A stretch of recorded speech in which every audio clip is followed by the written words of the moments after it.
दर्शकों नमस्कार। स्वस्थ शरीर के लिए जानकारियों की सौगात लेके आप सभी के सामने पुनः मुखातिब हैं कार्यक्रम आपका स्वास्थ्य के सजीव फोन इन कार्यक्रम। दर्शकों कार्यक्रम आपका स्वास्थ्य में आपको हम दिन प्रतिदिन अलग अलग प्रकार की बीमारियों के बारे में जानकारी देते हैं। इसके पीछे हमारी मानसिकता यही है, हम चाहते हैं आप स्वस्थ रहें। हमारे एक्सपर्ट जो हमारे कार्यक्रम में हम बुलाते हैं वो जो भी आपको जानकारी दें वो जानकारी लेकर आप पुनः स्वस्थ हो जाएंगे अगर आप पीड़ित हैं। इसी श्रृंखला में एक बहुत खास बातचीत दर्शकों हम करने वाले हैं। दर्शकों शल्य चिकित्सा को लेकर आज भी हमारे मन में एक भय रहता है। ऐसे में अगर हम बात करें जन्मजात बच्चे की या फिर कोई टीनेजर बच्चे की जिनको हमें शल्य चिकित्सा की ज़रूरत है तो हमारे मन में कई तरह के प्रश्न आते हैं। आखिर ऐसी शल्य चिकित्सा की ज़रूरत पड़ती ही क्यों है? ऐसी कौन सी बीमारियां हैं जिसमें शल्य चिकित्सा जन्मजात बच्चे के लिए बहुत ज़रूरी हो जाती है? इन सब चीज़ों का आज हम अपने कार्यक्रम का हिस्सा बनाएंगे और उसमें आहार नली से जुड़ी शल्य चिकित्साओं के ऊपर हम अपने कार्यक्रम को ज़्यादा प्रभावित करेंगे। इसी श्रृंखला में बातचीत करने के लिए हमारे साथ स्टूडियो में ऑलरेडी एक्सपर्ट मौजूद हैं। आज हमारे साथ स्टूडियो में मौजूद हैं डॉक्टर धीरेन्द्र श्रीवास्तव सर हैं। आप पीडियाट्रिक सर्जन हैं और गांधी मेडिकल कॉलेज भोपाल में बतौर प्रोफेसर कार्यरत हैं। सर आपका कार्यक्रम में बहुत बहुत स्वागत है। नमस्कार स्वप्निल जी, धन्यवाद। जैसे कि आप सभी जानते हैं दर्शकों, हमारा आज का ये अंक सजीव फ़ोन इन होता है। तो 2 नंबर आपकी टीवी स्क्रीन पे लगातार डिस्प्ले होंगे। शाम को 5:30 बजे तक फ़ोन लाइन शुरू रहेगी और 5 बजे तक आप डॉक्टर धीरेन्द्र श्रीवास्तव सर से बातचीत कर सकते हैं, अपना प्रश्न पूछ सकते हैं और 5 से 5:30 में हम दूसरा एक्सपर्ट से आपकी बातचीत कराएंगे। तो अगर आपके मन में कोई प्रश्न है, जन्मजात विकृतियों को लेकर कोई मन में प्रश्न है और शल्य चिकित्सा को लेकर भी आपके मन में प्रश्न है तो आप सीधे डॉक्टर धीरेन्द्र श्रीवास्तव सर से बातचीत कर सकते हैं। और दर्शकों इसमें आपने देखा है कि अगर हम शल्य चिकित्सा में जन्मजात विकृतियों की बात करें तो उसमें आहार नली की एक ऐसी समस्या है जिसमें बच्चे को दूध तुरंत लेना पड़ता है। अगर वो दूध नहीं ले पाएगा तो फिर उसको बहुत मुश्किल है कि वो किसी तरीके से बच्चा सर्वाइव कर पाए। ऐसे में जन्मजात विकृति में आहार नली बहुत महत्वपूर्ण होती है जिसकी शल्य चिकित्सा की ज़रूरत तुरंत पड़ती है। तो शुरुआत भी हम उसी से करेंगे। आइए डॉक्टर धीरेन्द्र श्रीवास्तव से हम बातचीत शुरू करते हैं। सर सबसे पहले तो मैं यही जानना चाहूँगा कि जब बच्चा पैदा होता है तो उसके लिए जो दूध होता है वो उसके लिए वरदान होता है। उसमें भी माँ का पहला दूध बोलते हैं बहुत ही पौष्टिक होता है। जी बिल्कुल। अगर वो बच्चा वो भी नहीं ले पाए तो इसका क्या कारण होती है, क्या वजह होती है? क्या ये कोई बीमारी का संकेत है या फिर ये कोई कहीं ना कहीं शल्य चिकित्सा की इसमें ज़रूरत पड़ती है? देखिए, जहाँ तक जन्म के साथ है, जन्म के बाद माँ का दूध बच्चे के लिए वरदान है, बिल्कुल सही कहा आपने। पर कुछ बीमारियाँ ऐसी होती हैं जिनमें बच्चा वो पहला माँ के दूध का आहार ही नहीं ले पाता। देखिए, अन्य बीमारियों के साथ साथ एक सबसे महत्वपूर्ण चीज़ जो हम सब सामान्य रूप से भी जानते हैं कि यदि आहार नली या ईसोफेगस जिससे कि दूध पेट में पहुंचता है, यदि वो नली ही ठीक से ना बनी हो या उसमें कहीं रुकावट हो जी, जिससे क्या होता है कि जैसे ही दूध उस आहार नली से जाएगा, क्योंकि वो नीचे कनेक्टेड नहीं है या पूरा जिसे कहते हैं कनेक्शन नहीं बना होता जी। है। सर जिस प्रकार से सर ये चित्र दिख रहा है उसके अगर जरिए अगर हम समझा पाएं दर्शकों को सर। देखिए, आप इसमें देखें 2 रास्ते दिख रहे हैं। एक तो सांस की नली दिख रही है वो जिस पे गोले बने हुए हैं और दूसरी आहार नली है। आहार नली देखिए बीच में जाकर पूरी नीचे तक नहीं गई। जैसे कि अगले उसमें जो आप देखेंगे जी कि आहार नली यदि नीचे तक नहीं बनी तो दूध जैसे ये इसमें दिख रहा है, पहले चित्र में देखिए नॉर्मल है, ऊपर से नीचे तक आहार नली बनी है, सांस की नली अलग है और पेट तक पहुंच रही है।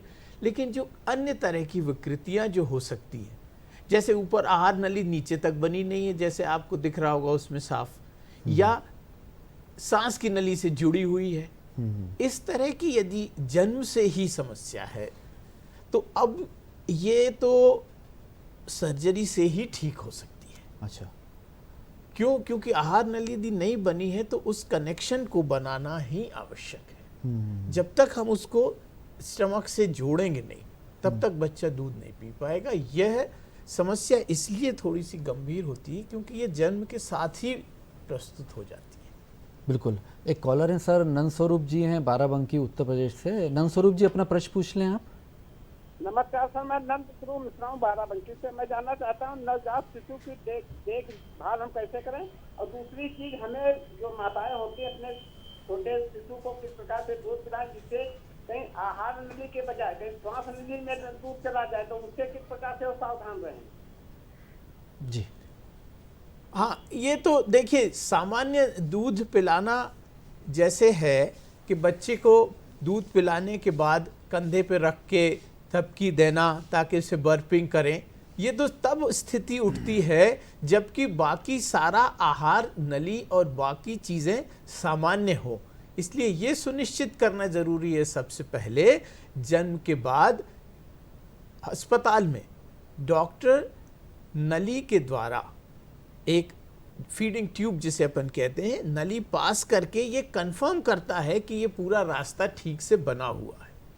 जी सर, इसमें जैसे आपने बोला कि ये तो दूध ही बच्चा नहीं ले पाएगा, तो ये तो एक मेडिकल इमरजेंसी हुई, तो इसमें भी जैसे जो हमारे दूर दराज पे हमारे दर्शक देख रहे हैं जो ग्रामीण क्षेत्र में, तो इतना समय थोड़ा बहुत समय तो लगेगा कि हम शल्य चिकित्सक के पास पहुँचें। जी बिल्कुल। तो वो समय में उतना समय के लिए क्या कुछ सुविधा होती है, या फिर नली हम डायरेक्ट कहीं पर इमरजेंसी को डील कर सकते हैं? यस, देखिए चूंकि यदि ऐसी स्थिति होती है तो यदि इंस्टीट्यूशनल या हॉस्पिटल में डिलीवरी है तो डॉक्टर उसे अटेंड करता है।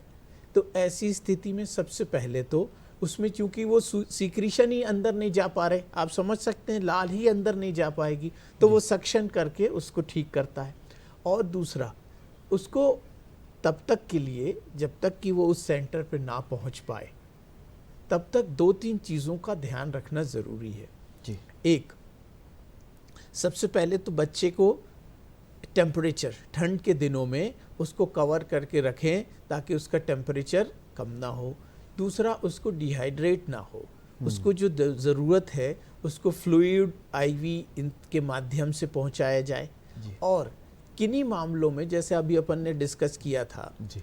कि यदि सांस की नली से जुड़ी हुई है तो हो सकता है विशेष उसके साथ ऑक्सीजन या इन चीज़ों की भी उसे ज़रूरत पड़ सकती है। पर इन सारी चीज़ों को ध्यान में रखते हुए यदि मरीज की चिकित्सा की जाए तो आज के समय में सफल ऑपरेशन संभव है। बिल्कुल। कुछ जानकारी जैसे डॉक्टर धीरेन्द्र सर ने बताया कि अगर वो ध्यान रखें, फर्स्ट एड ट्रीटमेंट की तरीके से उसे लें, या फिर जहाँ पर भी बच्चा है उस समय इन्हीं बातों का ख्याल रखा जाए तो सर्जरी भी पूर्णतः ठीक हो सकती है। डॉक्टर धीरेन्द्र सर, ये तो बात हो गई कि पहले या दूसरे दिन की हम बात कर रहे हैं। अक्सर हमने देखा है कि कुछ महीने बाद भी बच्चा दूध नहीं लेता या फिर उल्टियाँ करना शुरू कर देता है। यस। और लगातार वो उल्टियाँ करता है, और कई बार हमें लगता है कि बच्चा दूध निकाल रहा है, जो बड़ी आम समस्या है। यस। और उन बातों में हम ध्यान में रख के वो चीज़ थोड़ी बढ़ भी जाती है, वो भी क्या कोई बीमारी का संकेत है?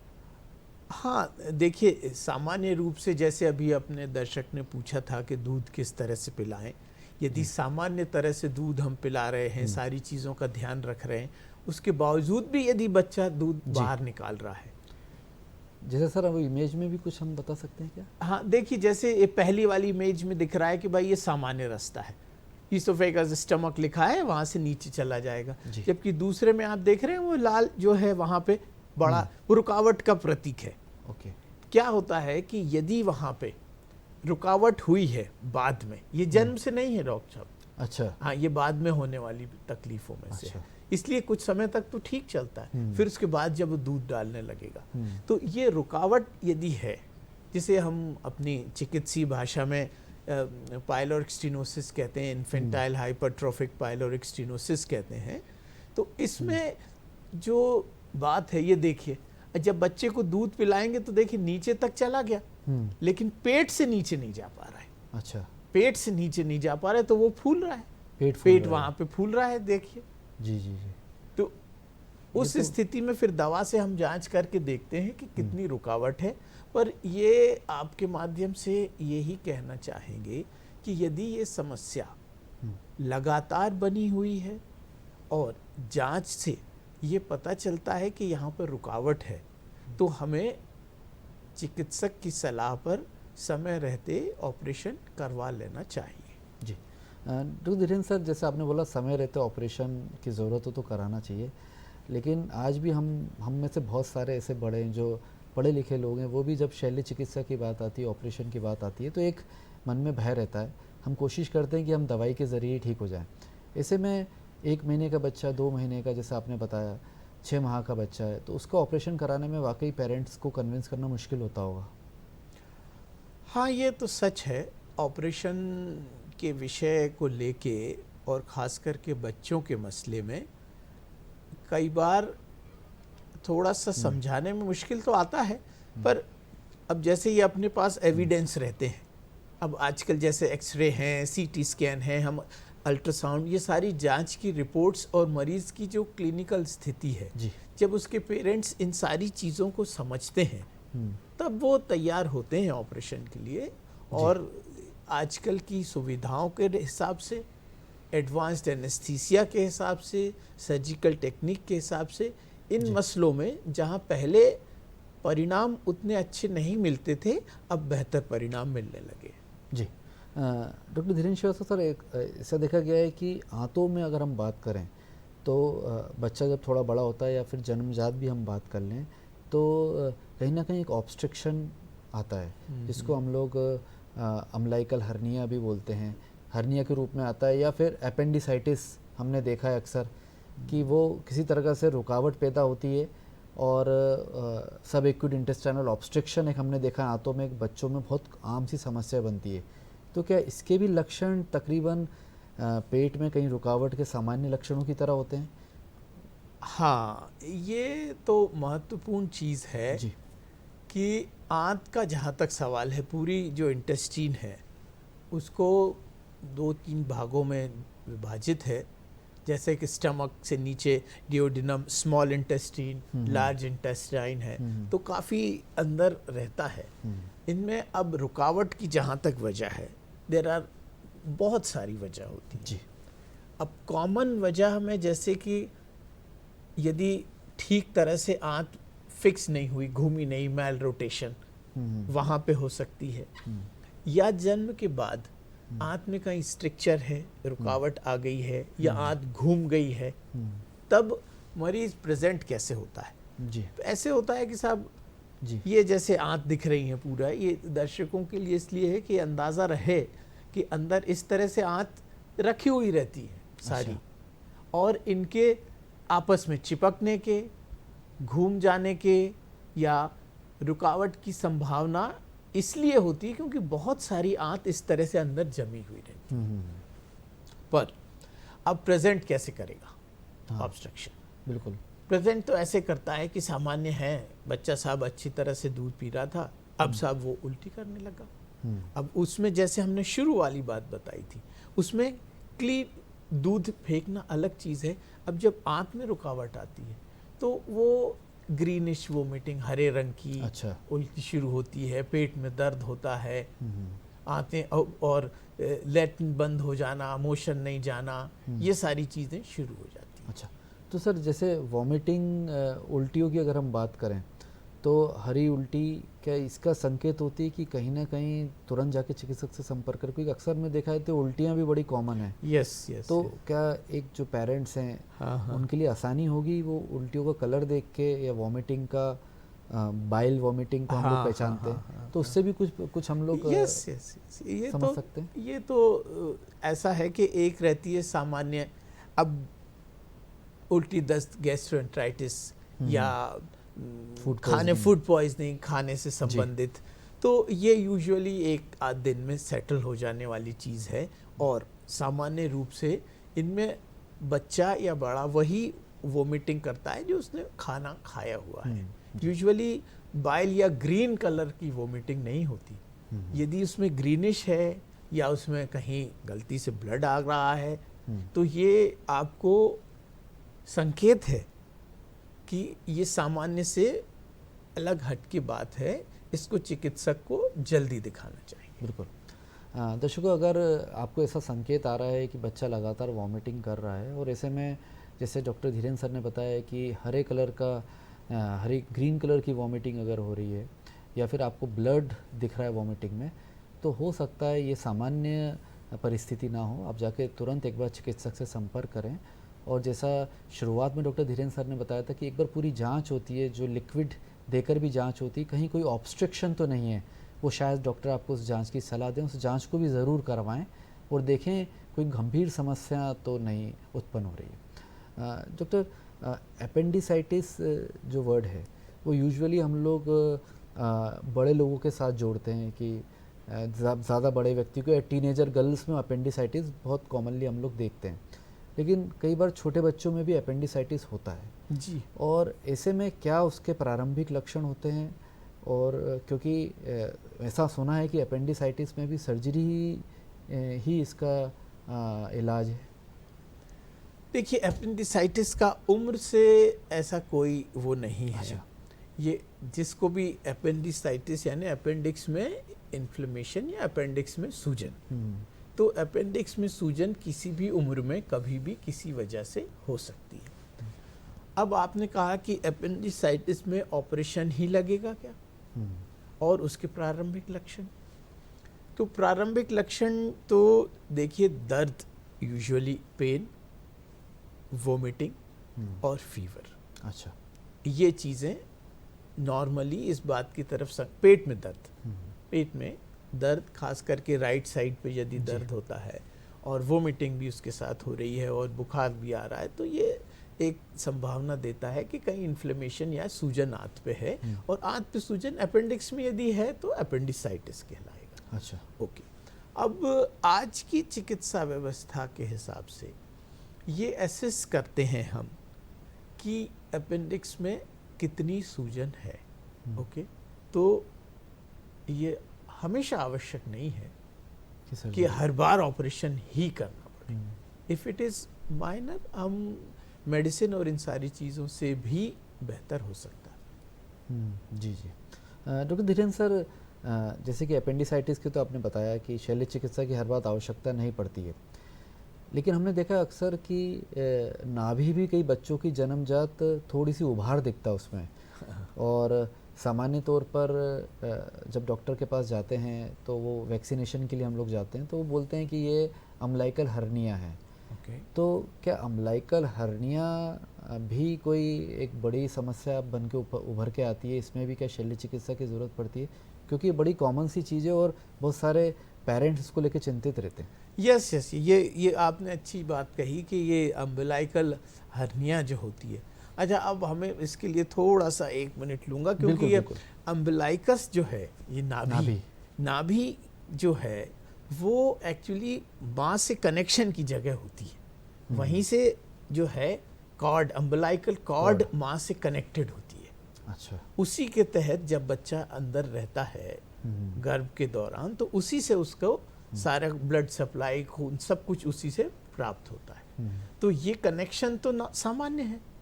अच्छा, जन्म के बाद हम अम्बिलाइकल कॉर्ड काट देते हैं, तो वो जो जगह है वहाँ पे, वो जगह धीरे धीरे बंद होती है। अच्छा। तो अब यूं कहना कि हर एक अम्बिलाइकल में से यदि थोड़ी सी भी सूजन आ रही है, अम्बिलाइकल फूल रहा है, तो उसको ऑपरेशन लगेगा, ऐसा नहीं है। अच्छा।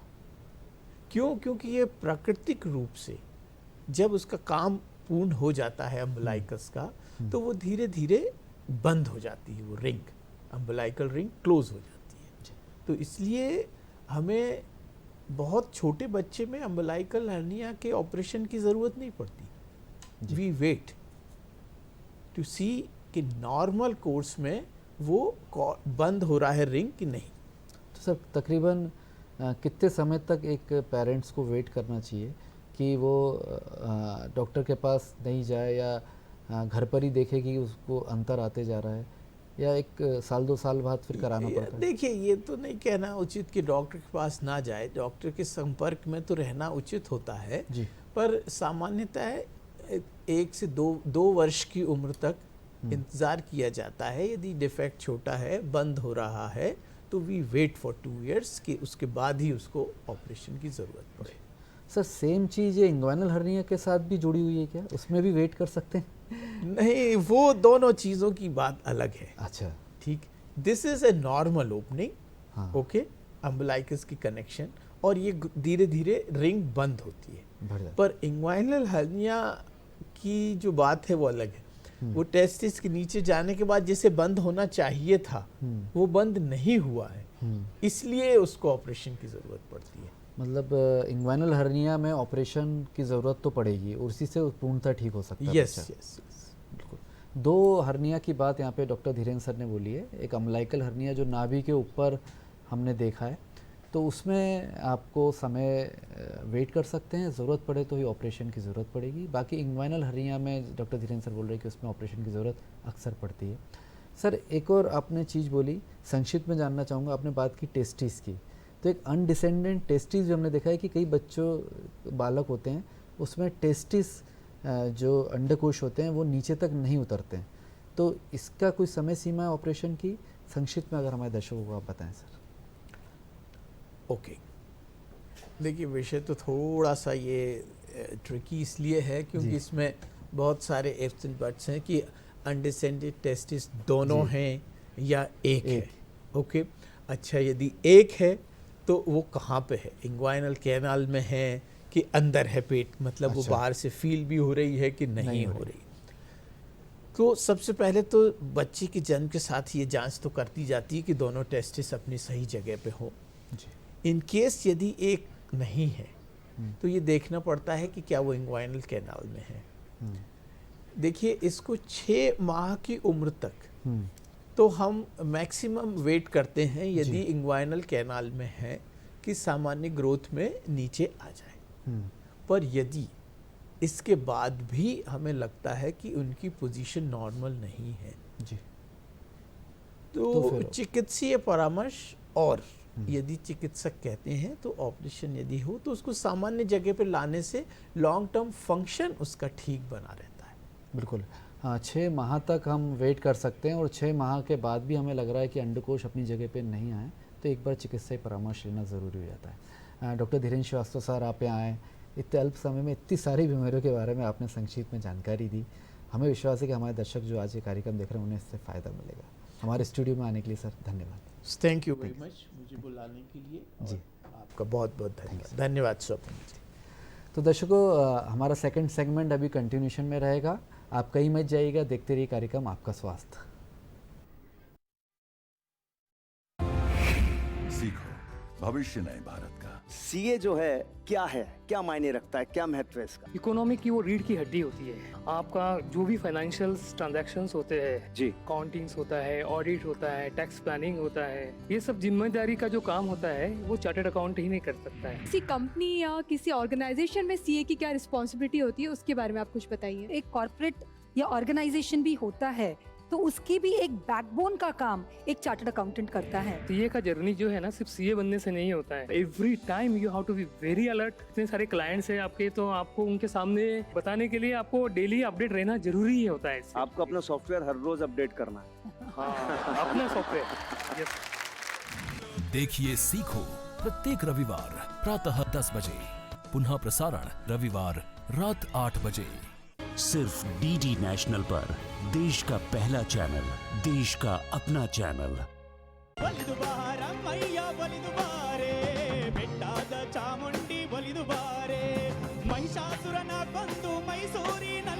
सुपर परफॉर्मेंस और आपका जैसे वोकल स्ट्रेंथ बहुत अच्छा है।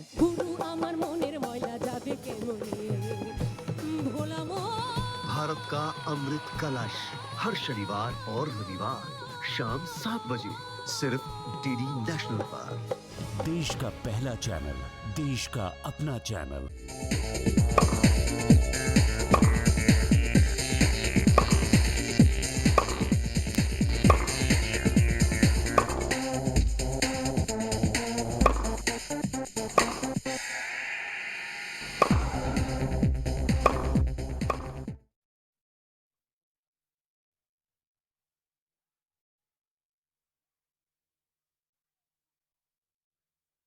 ठीक है, पुनः आप सभी का स्वागत है कार्यक्रम आपके स्वास्थ्य में।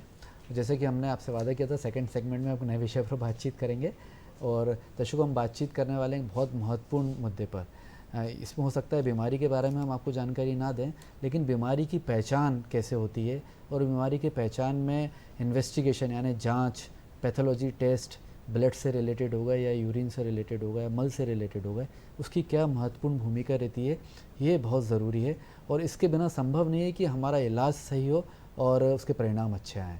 तो ये विषय आज हमने चयन किया है और बातचीत करने के लिए स्टूडियो हमारे साथ ऑलरेडी स्टूडियो में एक्सपर्ट मौजूद हैं। डॉक्टर कौशल कुमार सर हैं, आप एमडी पैथोलॉजिस्ट हैं। सर, आपका कार्यक्रम में बहुत बहुत स्वागत है। नमस्कार जी। जैसे कि हम सभी जानते हैं कि हमारा आज का ये अंक सजीव फ़ोन इन है और 5:30 बजे तक ये फ़ोन लाइन्स खुली हुई है। आपके मन में पैथोलॉजी टेस्ट से रिलेटेड या आप कोई टेस्ट कराना चाहते हैं तो उसके लिए क्या समय उचित होता है, ब्लड से रिलेटेड हो या फिर आप अगर डायबिटीज़ से पीड़ित हैं तो उसकी पहचान कैसे हो, आपको पेशाब संबंधित यानी गुर्दे संबंधित कोई तकलीफ है तो उसके लिए कौन से टेस्ट होने चाहिए, आपके मन में जो भी प्रश्न हो आप पूछ सकते हैं। डॉक्टर कौशल कुमार सर से हम आपकी सीधे बातचीत कराएंगे। सर, शुरू करते हैं। सर, अगर हम बीमारियों की बात करें तो जब कोई पेशेंट चिकित्सक के पास पहुंचता है तो वो सिर्फ अपने लक्षण बताता है, और अगर पेट की बात करें तो उसमें बहुत सारे लक्षण हैं, बहुत सारी बीमारियों की जड़ पेट होती है। तो कितना ज़रूरी होता है कि अगर चिकित्सक को निर्णय लेना है तो उसमें सही जांच लिखना और वो सही जगह से वो जांच होना ताकि डायग्नोसिस बने, तो उसकी क्या महत्व है अगर हम नॉर्मल बात करें? ये बहुत ज़रूरी है कि जो जांचें की जा रही हैं वो जहाँ तक हो चिकित्सक से कंसल्ट करने के बाद ही करी जाएं। कुछ एक इसके अपवाद हैं, जैसे कि कोई डायबिटिक है तो उसको फॉलो करना, अपना रोज़ की शुगर करनी है, तो वो एक आध अपवाद हैं जो मरीज़ को ख़ुद भी करना चाहिए। पर बेटर ये है कि मरीज़ डॉक्टर की सलाह के बाद टेस्ट करवाए। उसके 2-3 फ़ायदे हैं। पहली चीज़ ये कि जो ज़रूरी है वही टेस्ट होंगे, अननेसेसरी मतलब फालतू के टेस्ट नहीं होंगे। फालतू के टेस्ट नहीं होंगे तो कन्फ्यूज़न भी नहीं होगा, प्लस मरीज़ का फालतू में पैसा नहीं बर्बाद होगा। जी जी। इनके अलावा जहाँ भी करें लैब प्रॉपर होना चाहिए। जी। प्रॉपर का मतलब ये नहीं है कि करोड़ों का या बहुत बड़ा लैब है। प्रॉपर मतलब कि क्वालिफाइड लोग हों जो कि डेडिकेटेड हों और काम कर रहे हों। कई टेस्ट ऐसे हैं जो कि पहले भोपाल में नहीं होते थे, बाहर जाया करते थे। अब अधिकतर टेस्ट भोपाल में होने लग गए हैं। तो जो यहाँ हो रहे हैं उनको करवाने का ये फ़ायदा है कि अगर हम सिंपल शुगर को ही ले लें तो शुगर में कहा जाता है कि रूम टेम्परेचर यानी कि 25 से 28 डिग्री सेंटीग्रेड पे अगर सैंपल कलेक्ट करते हैं तो 7% प्रति घंटा उसकी वैल्यू कम होती है। अच्छा। तो आप सोच लीजिए कि जब हमारे यहाँ टेम्परेचर 48 डिग्री है और सुबह का सैंपल लिया, अगर अगले दिन लग रहा है कि बाहर भेजा जाए तो कितना फ़र्क आ जाएगा। जी। तो बेहतर यही है कि ऐसे केसेस में टेस्ट जहाँ तक अवेलेबल हो लोकल ही लैब्स में होने चाहिए। बिल्कुल। अक्सर ऐसा देखा गया है कि हम लोग टेस्ट को लेकर गंभीर तो रहते हैं, लेकिन हम चुनाव जब लैब का करते हैं या चिकित्सक का करते हैं तो उस समय हम ये ध्यान नहीं देते कि ये कितने क्वालिफाइड हैं, क्योंकि आजकल तो एक तरह की एक मुहिम चली हुई है। बहुत कम रुपए में एक तरह एक कंप्लीट टेस्ट हो जाते हैं। इसमें 60-70 इनफैक्ट 100 टेस्ट हज़ार रुपए में या उससे भी कम में लगते हैं। तो ये किस प्रकार से ये मुमकिन हो रहा है, इस बात को भी हम डॉक्टर कौशल कुमार सर से जानेंगे। लेकिन जैसा उन्होंने सलाह दी है कि ज़रूरी नहीं है कि हर टेस्ट बाहर के लिए भेजें। अगर आपके आसपास भी कोई लैब है और क्वालिफाइड व्यक्ति उस लैब को चला रहा है, पैथोलॉजिस्ट है उसमें जो क्वालिफाइड है, तो आप वहाँ पर भी सैंपल दे सकते हैं।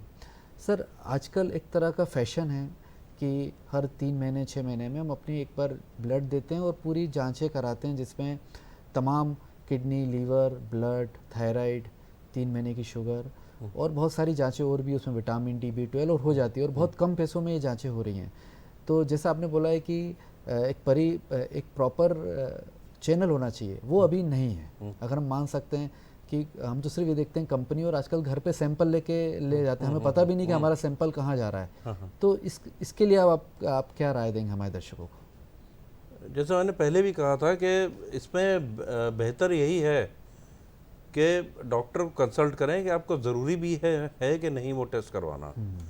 अगर ज़रूरी नहीं है तो क्यों खामखा करवाएं। क्योंकि वो फालतू टेस्ट हैं, वो अननेसेसरी कंफ्यूज करेंगे आपको, और आपको भी करेंगे। और अगर आप किसी डॉक्टर को कंसल्ट करते हैं तो उसके लिए हो सकता है कोई उसका फ़ायदा ही ना हो उसको डायग्नोसिस बनाने के लिए, या फिर कंफ्यूजन ही हो जाए जी उससे। जी जी बिल्कुल जी। तो टेस्ट डॉक्टर जो सलाह दें वही कराना वही चाहिए। कराना इस चाहिए। तरह के जो हेल्थ चेकअप्स हैं उनको अवॉइड करना चाहिए Avoid अनटिल करना, अनलेस डॉक्टर। हाँ। सर अगर हम बात करें जैसे कि डायबिटीज़ एक अब हब बन गया है, अगर हर दूसरा व्यक्ति आज डायबिटीज़ का शिकार हो रहा है, तो ऐसे में शुगर की जांच का क्या सही तरीका होना चाहिए? क्योंकि आजकल घर में लोग मशीन्स रख रहे हैं, तो वो कहाँ तक उचित है? एक बात तो ये आप बताइएगा सर। दूसरा, कौन कौन सी ऐसी जांचें हैं जो उसमें हम लोग रूटीन में एक शुगर वाला पेशेंट करा सकता है, या फिर लैब में ही सैंपल देना ज़रूरी है? शुगर के लिए आमतौर पे जो ग्लूकोमीटर्स अवेलेबल हैं मरीज़ के लिए वो नॉर्मली अच्छे हैं और कन्वीनियंट भी हैं, क्योंकि अब तो जस्ट प्रिक किया आपने और उसमें सैंपल लिया और ईजिली आ जाता है। बिल्कुल। पहले ज़रूर थोड़ा तकलीफ दे थे ये, पर उसमें अपने को बस ये ध्यान रखना चाहिए कि मशीन में बैटरी पूरी हो और दूसरा आपकी स्ट्रिप्स एक्सपायर ना हुई हो। दूसरा जो उसका पैड है उस पर उंगली वगैरह ना लगे जी, उंगली या कुछ गीली चीज़, बाकी अच्छे हैं। रहा लैब में टेस्ट करवाना, लैब में पीरियोडिकली करवाना चाहिए, क्योंकि वहाँ पे आपका ना सिर्फ फास्टिंग शुगर जो कि 8 से 10 घंटे खाली पेट रहने के बाद करवाई जाती है, पीपी शुगर जो भरपेट खाने के 2 घंटे बाद करते हैं, या रैंडम शुगर जो बीच में कभी भी किसी टाइम कर सकते हैं। इसके अलावा आपके पास HbA1c या ग्लाइकोसिलेटेड हीमोग्लोबिन की जांच की फैसिलिटीज़ हैं। उसका फ़ायदा ये है कि वो आपको ये बता देता है कि पिछले 3 महीने में आपके हाईएस्ट शुगर जो है वो किस रेंज में गई है। यदि ये 5.7 के नीचे है तो अच्छा है, इसके ऊपर अगर 6.4 तक जा रही है तो आप प्री डायबिटिक हैं, यानी आपको शुगर होने की, डायबिटीज़ होने का ख़तरा है। उसके ऊपर जानी है तो फिर आपको डेफिनेटली डॉक्टर को कंसल्ट करना पड़ेगा। बिल्कुल। इनके अलावा कुछ और स्पेशलाइज्ड टेस्ट भी हैं, जैसे कि एक बहुत पुराना टेस्ट है ग्लूकोज टॉलरेंस टेस्ट, जिसमें एक घंटे में या एक ज़ीरो खाली पेट आदमी आता है, उसको सैंपल लिया जाता है। ओके। खून का और पेशाब का। पेशाब का इसलिए इम्पोर्टेंट है क्योंकि हेल्दी आदमी में अगर शुगर 170 मिलीग्राम पर डेसीलीटर है तो पेशाब में नहीं आती है। उसके ऊपर आ रही है तो मतलब कहीं ना कहीं या तो किडनी में डैमेज है या शुगर ज़्यादा है। उसके बाद वो 2 घंटे पे होता है और ये हम 6 घंटे तक कर सकते हैं जीटीटी। अच्छा। जीटीटी के अलावा एक टेस्ट है serum insulin. Serum insulin rarely लिखते हैं डॉक्टर्स, और ये तब यूज़फुल है जब उन्हें लगता है कि जो पेरिफेरल टिश्यूज़ हैं जैसे मसल्स हैं या और कोई ऑर्गन है, वहाँ पे जो हमने खाना खाया उसका ग्लूकोज यूटिलाइज नहीं हो रहा है, तो इस वजह से ब्लड में है। अच्छा। या ट्यूमर है, इंसुलिन का ट्यूमर है, तो वहाँ पे डॉक्टर्स एडवाइस करते हैं। जी। 3-4 जांच इसमें प्रमुख हैं। उसमें 3 महीने की एवरेज शुगर, HbA1c जांच जरूर आप लैब में करा सकते हैं। बाकी जैसे डॉक्टर आपको निर्देश दें, सीरम इंसुलिन अगर वो लिखते हैं तो आप कराएं, उसका भी एक फ़ायदा है। अक्सर यूरिन से रिलेटेड भी कुछ जांचें होती हैं, वो भी अगर डॉक्टर सलाह देते हैं, अगर आप डायबिटिक के पेशेंट हैं तो उसे भी रूटीन में कराना ज़रूरी होता है। सर, एक और ही ऐसी बीमारी है जो अभी जिसके पेशेंट्स काफ़ी बढ़ रहे हैं, वो है गुर्दे से रिलेटेड, यानी किडनी से रिलेटेड। इसको हम लोग CRF यूजुअली नाम देते हैं, क्रॉनिक रीनल फेलियर। इसमें भी धीरे धीरे बीमारी अपना आगे बढ़ती है और उसमें जांच की भी बहुत महत्वपूर्ण योगदान है अगर इस बीमारी को रोकना हो तो इसमें किन प्रकार की जांचें ज़रूरी होती हैं जो एक व्यक्ति को कराना चाहिए? गुर्दे की जो बीमारी है उसमें अगर हम मोटे तौर पर लें तो 2 हैं। एक्यूट, जो कि अभी कह सकते हैं कि छोटे टाइम से बीमारी आई है, एकदम से आई है। उसमें एक टेस्ट है ब्लड यूरिया।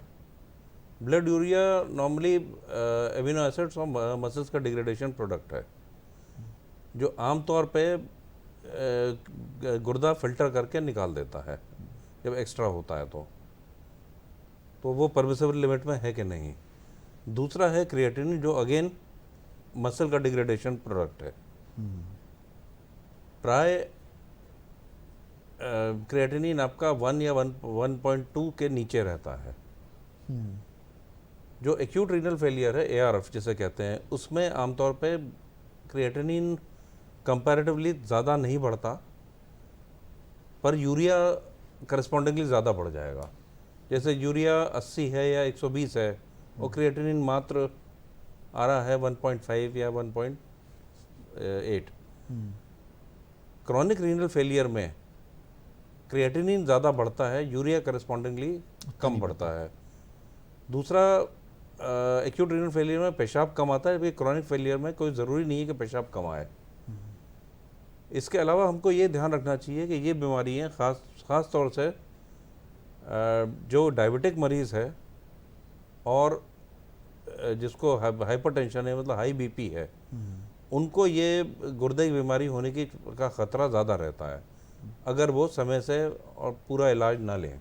जी सर, जैसे आपने बोला कि डॉक्टर लिखे एडवाइस करे तभी कुछ जांचें होना ज़रूरी होती है, लेकिन जितने भी हेल्थ चेकअप्स है उसमें यूरिया क्रिएटिनिन तो होता ही, और अक्सर शुरुआती दौर में हमें क्रॉनिक रीनल फेलियर की बात करें, उसके लक्षण उभर के आते भी नहीं है। तो एक व्यक्ति जिसको डायबिटीज़ है, ब्लड प्रेशर है, सामान्य सी बात है, तो क्या 45-50 के बाद साल में या 2 साल में ये जांच कराना उचित रहेगा? कायदे से 2 साल में कम से कम एक बार तो होना चाहिए। ओके। तो ये हम जाके क्या बोले हैं इससे कि ब्लड में यूरिया क्रिएटिनिन की जांच कराएं सर? हम रीनल प्रोफाइल करा लें आप, यूरिया क्रिएटिनिन हो जाता है, सोडियम पोटेशियम हो जाता है। सोडियम पोटेशियम भी बहुत ज़रूरी है क्योंकि पूरा आपका बॉडी का जो पानी का रेगुलेशन है, फ्लूइड्स का रेगुलेशन है, नर्व्स की हेल्थ है जी, इवन मसल स्ट्रेंथ वगैरह जो पूरे उस पर ही डिपेंड करती है। जी सर, इसी से जुड़ा एक और है यूरिक एसिड। जी, हमने देखा अक्सर रीनल प्रोफाइल में यूरिक एसिड भी एक जांच होती है।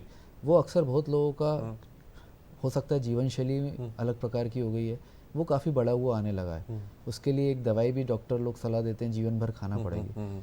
तो उसके लिए उसके क्या कारण होते हैं और उसमें क्या अलग प्रकार की कोई जांच होती है कि सामान्य रूप से वो जांच में यूरिक एसिड भर करा लें उससे पता चल जाता है?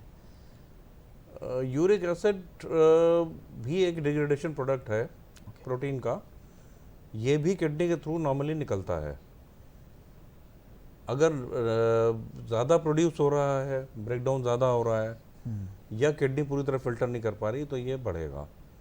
इसमें इसको कहते हैं हम, इससे एक कंडीशन होती है गाउट, कि कान में आपको गठान टाइप आ गई इस जगह पे, या आपको छोटे जोड़ हैं उंगलियों के, पैर की उंगलियों के, हाथ की उंगलियों के, इनमें सूजन आ रही है, दर्द हो रहा है, तो ये इजीली यूरिक एसिड के टेस्ट से पता चल जाता है। और जो दवाई है इसकी, वो दवाई लेने से अब काफ़ी रिलीफ मिलती है मरीज़ों को। जी, सामान्य तौर पर इस तरह की जांचें जैसे डॉक्टर कुशल सर ने बताया कि साल में एक बार आप करा सकते हैं, और जिसमें यूरिक एसिड हो गया, यूरिया क्रिएटिनिन हो गया या सोडियम पोटेशियम हो गया, बहुत आसपास ही आपके घर के आसपास की लेबोरेटरीज़ में ये जांच हो जाती है और बहुत ज़्यादा महंगी जांच भी नहीं है। तो ज़रूर आप एक बार कराइए और देखिए कि शरीर में कोई इस तरह की बीमारी तो पैदा नहीं हो रही जिसके लक्षण बाद में उभर के हमें दिखते हैं और बीमारी की शुरुआत पहले से ही हो जाती है। तो क्रॉनिक रीनल फेलियर उसमें से ही एक बीमारी है, तो इसके लिए जांच ज़रूर आप एक बार कराएं। सर, हमने बात की, किडनी की बात की, और डायबिटीज़ भी हमने देखा बहुत है। इसी तरीके से आजकल फैटी लीवर की हम बात कर लें या लीवर से रिलेटेड बीमारी, चाहे वो हेपेटाइटिस बी हो या फिर क्रॉनिक लीवर डिसीज़ हो, अक्सर हमने देखा है कि लीवर में ड्यू टू अल्कोहलिक सिरोसिस या सिरोटिक चेंजेस भी आ जाते हैं जिसमें लीवर कड़क हो जाता है। तो ये इसमें जो लीवर की प्रोफाइल होती है उसमें एल्कलाइन फॉस्फेटेज है और कुछ एंजाइम्स का भी एक 4-5 टुकड़ों में जांच होती है। इसके बारे में थोड़ा सा विस्तृत रूप से दर्शकों को बताइए। देखिए, जो 3 कॉमन एंजाइम्स हैं लिवर की डिजीज़ में, वो है एलेनिन फॉस्फेटेज, एस्पार्टेट और एल्कलाइन फॉस्फेटेज, जी, जिसको पहले कहते थे SGPT, SGOT और एल्कलाइन फॉस्फेटेज। ये कॉमनेस्ट है। इसके अलावा बिलिरुबिन है। इसमें जो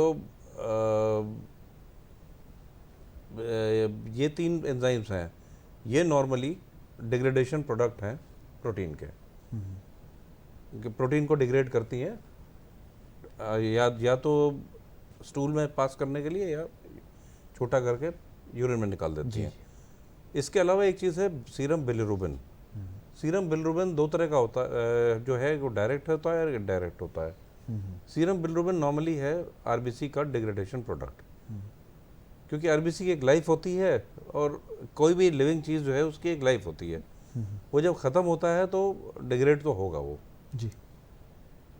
तो प्राय ये 4 टेस्ट हैं जो कि लिवर के लिए होते हैं। अब हमारी एक तो जीवन शैली बहुत चेंज हो गई है और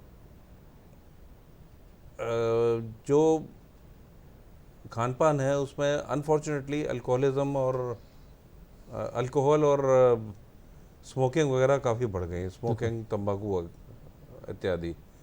नेचुरली ये सब जो हैं ये टॉक्सिन्स हैं और कोई भी चीज़ जो हम खाते हैं वो लिवर हमारा बॉडी का पावर हाउस है और वहाँ ही जाके वो उसको ब्रेक डाउन करता है और कोशिश करता है कि टॉक्सिन्स को बाहर निकाले।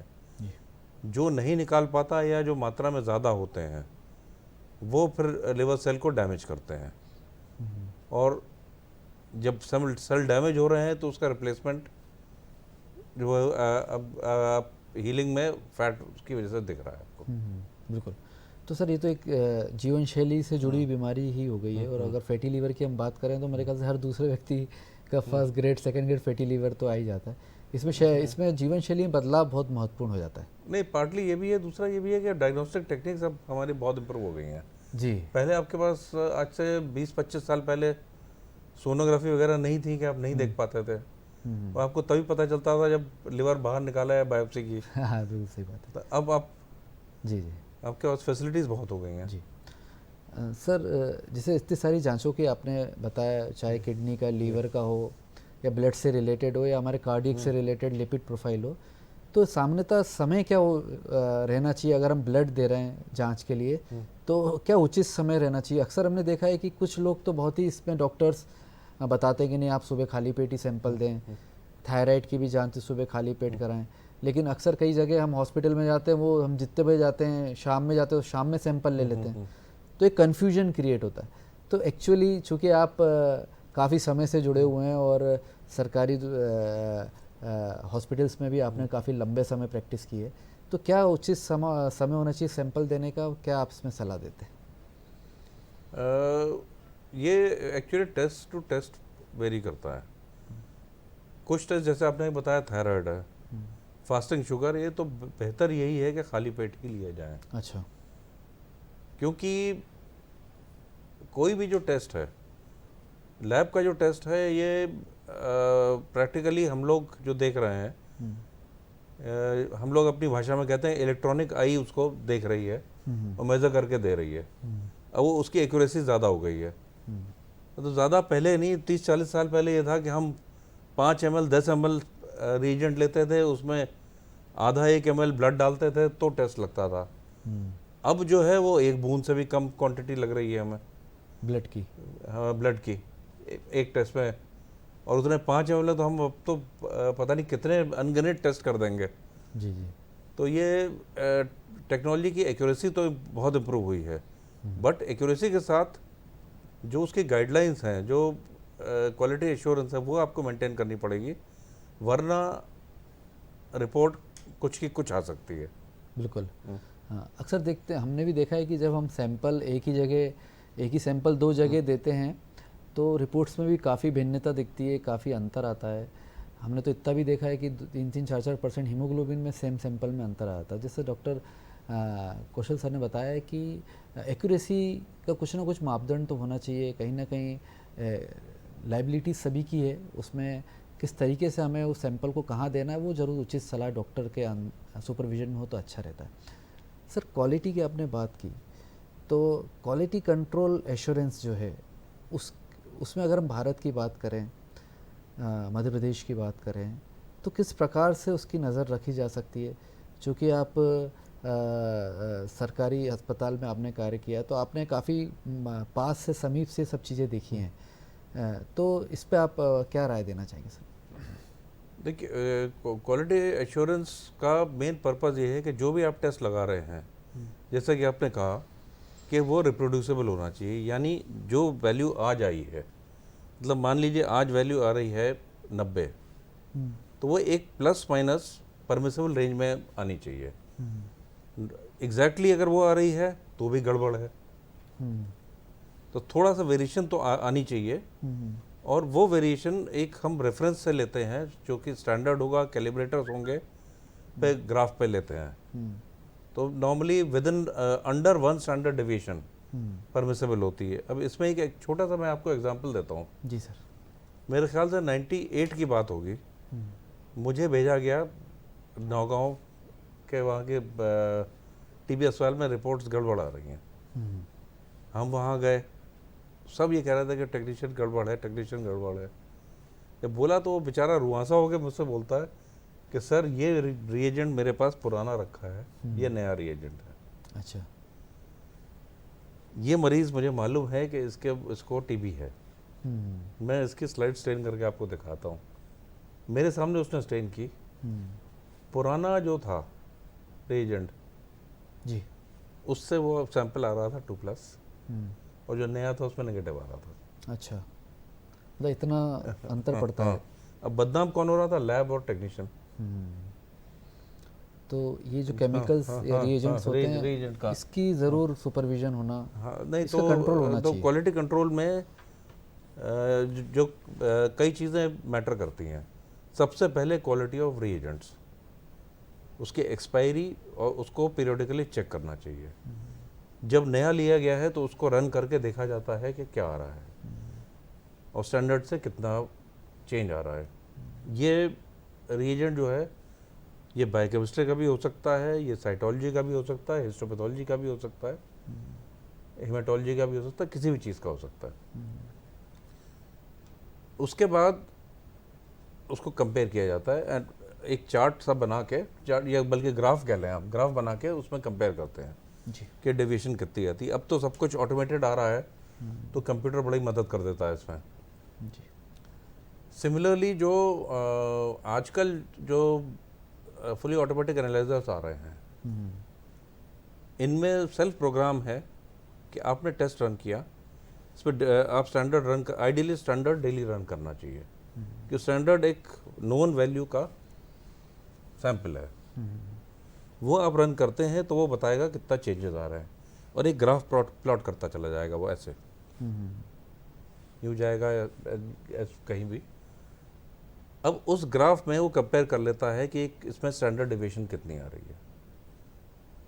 यहाँ पे मैं आपको एक खुशी की चीज़ बताना चाहूँगा जी, कि जो मैंने 98 कोट किया था, 98 से लेके प्रैक्टिकली 2010 तक मध्य प्रदेश इंडिया में टीबी में नंबर 1 था। अच्छा, क्वालिटी एश्योरेंस में, क्वालिटी एश्योरेंस।